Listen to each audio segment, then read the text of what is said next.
Peace be upon you all and welcome back to Books and Coffee. If you're new here, I'm your host Fadila. Thank you all for stopping by to listen to this beautiful episode. I'm so glad you stopped by.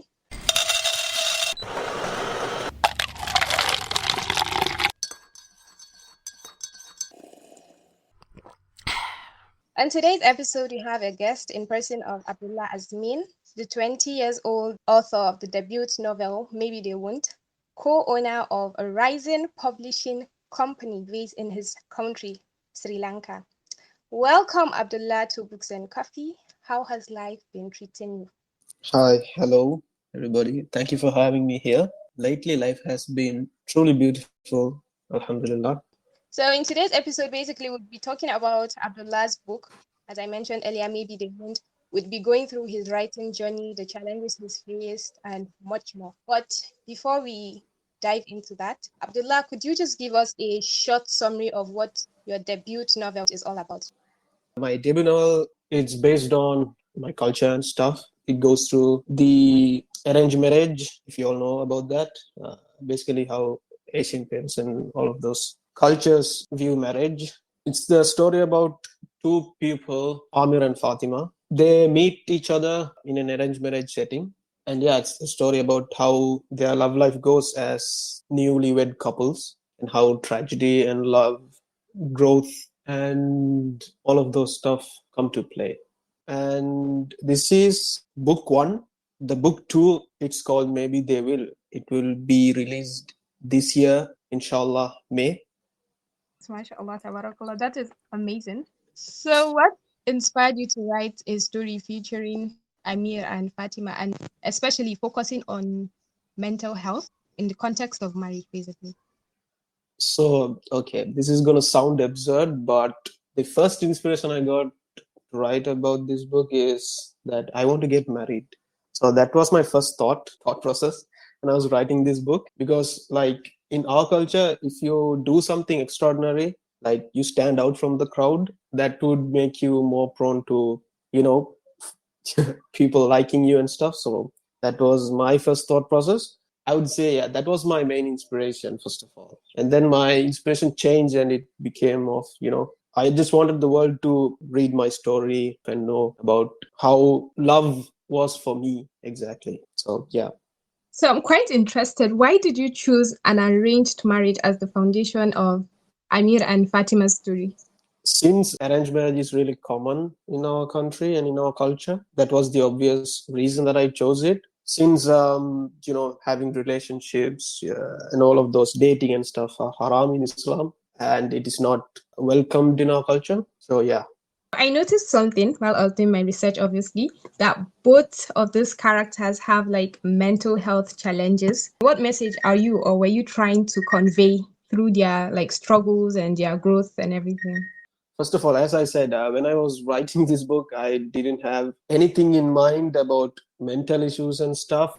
When I reread the manuscripts, at that time I was studying psychology too. So I kind of understood that mental health is a huge thing that I should tackle. The main mental issue, I guess, I speak about in my book is the abuse, the sexual abuse and stuff, and how a man goes through, how his mental health affects over time due to the environment and how he was raised up. And especially a woman in our culture, how they are treated. So basically in our country, mental health is like not talked about often. So yeah, I just want to make that clear to everybody through my novel. So, would you say that your heritage played a huge role in this novel? Yeah, my country and everything, culture.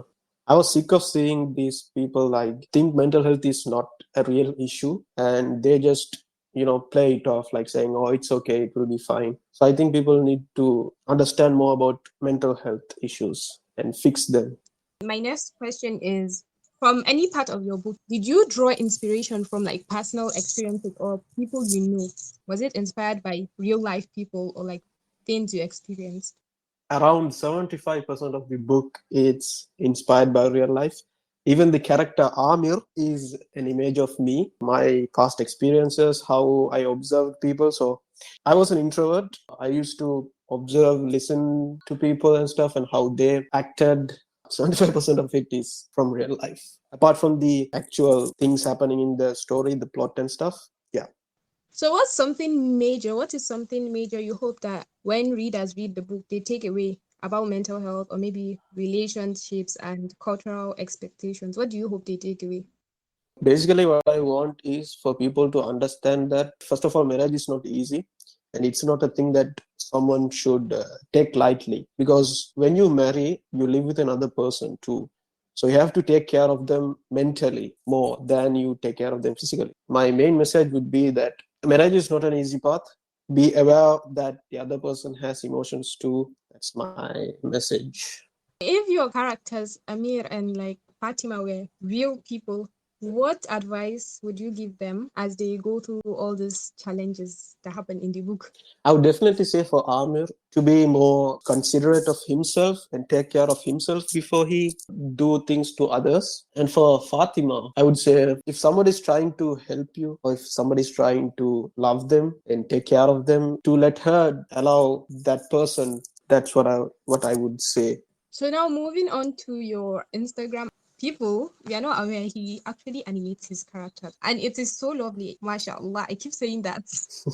So what made you come up with this amazing idea to animate your characters and tell us the whole backstory? Take us down memory lane. I think it was like an instant realization. Like I used to animate. I'm a graphic designer. Obviously, I study graphic design and stuff. I draw well. So I had been making animations for a long time, but I haven't posted them on the internet. So I was like, why not try, just to post about the characters from my book? And that's how it all started. And I kind of blew up like in 3 months. I was like on 100K. Your book obviously has gotten into the hands of amazing readers. What has been the most surprising, or should I say, the most heartwarming feedback you've received about your book? The one that has a special place in your heart that you cannot even stop thinking about? Somebody said to me that they wanted to kill me, murder me because of the book. Because of how the book like impacted them. It's weird, but I think that's what has stuck with me since. I don't think it was heartwarming. Yes. I think that's a positive compliment typed in a negative way. I don't know. Yeah. I have a question first. Is it Amir or Amir? Because I keep saying Amir. The name was pronounced as Amir. Mm. So I kind of forgot to add the extra A in the name. So everybody's like Amir, Amir. Okay. So these questions are basically dedicated to Amir and Fatima. If Fatima and Amir were like sitting with us right now, what do you think they would say about you as their creator? I think the first thing they would ask me is why? Why me or why them? Something like that. If they ever had the chance, I guess they would beat me up real bad. Amir, especially. That's the first thought that I get when I think that Amir and Fatima in real life coming to me. Like, they won't be asking questions. They would be throwing punches right at my face. So Because you made them go through hell on earth. Or should I say hell in the book? yeah, yeah. So what are three words that best describes Amir and Fatima's relationship? Here for you. Like I'm always here for you. Something Mm. like that. If it's three words, then here for you. And then the last one before we go into my favorite part of every episode with my guests. If you could give a TED talk, I love TED talks by the way. If you could give a TED talk on any topic apart from writing, what would it be and why? Apart from writing, I would give TED Talks on love. I guess a specific topic would be how to love her in a million different ways, I guess. Funny how people who are not even married have like amazing talks on love. Oh my god, yeah, Rocky. Now, on to my favorite part. So, this is basically how it goes. I have a couple of words here. I would say the word, and then you tell me the first word that pops into your head. Got it. So, the first word I have here is couple. Wife, I guess. Couple, wife. Amir, Me, novel, Istanbul. abuse, I don't want this to be controversial, but India, love, wife, publishing. woodland. Speaking of publishing, you said you are the co-owner of a writing publishing company in your country. So just tell us a bit about it. Me and my cousin, we had an idea. When I was writing the book, I had this idea. So I talked with my cousin, and we were like, okay, when we release this debut novel, we should also start our own publishing company. So we did, and the first book was my debut novel. This publishing company is aiming to bring authors together and give people the chance to publish their own works in a very affordable manner, because as we all know that publishers, they ask a lot of money, very expensive to just publish a single book. Our main mission is to provide a platform and a space where you can publish your books without breaking the bank. Recently, we had an authors meetup where like 65 people joined. It was a virtual authors meetup. We had people from Paris, Egypt, India, Pakistan. So everybody there who attended were writers, authors, and who had published books. So that's basically Woodland Publishing. What is something, yeah, that you think people might find very surprising about you? Hmm. Um, I don't know exactly. Okay, I got one. So basically, nobody knows my face in my Instagram. So there is an account floating around with my actual picture as the profile picture. So yeah, I guess that's the Oh my, one of the surprising things I can say. I was actually very surprised. What is one book or one movie you think everyone should read or watch? So if it's a book, I would say to go grab A Tale of Three Cities, Istanbul, written by Bethany Hughes. If it's a movie, I would say go watch Interstellar. I guess everybody has watched it. I guess I'm the only person that has never watched that movie. No way. You haven't watched it? No, I have not. I've not watched it. What is the movie about? It's about space travel and it's done by Christopher Nolan. It's a great movie. You should go and watch it. So, what's one piece of advice you would give to aspiring authors? For aspiring authors, I would say first of all, just finish writing your first manuscript. Like most authors fails, like the rising authors, they fail because they take a long time to finish their first story or manuscript. So I would say just focus on finishing the story. Don't get yourself into those rabbit holes of trying to fix your stories, fix your wordings, fix your spellings and all those stuff. Just finish writing your book.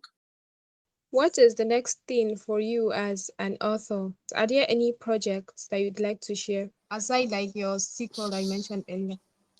So there is a book about how to find the right person for you, which will be releasing later this month as an ebook. And there's another Palestine story that I'm writing. It's called When the Olive Tree Cried. It will be released on March this year, inshallah.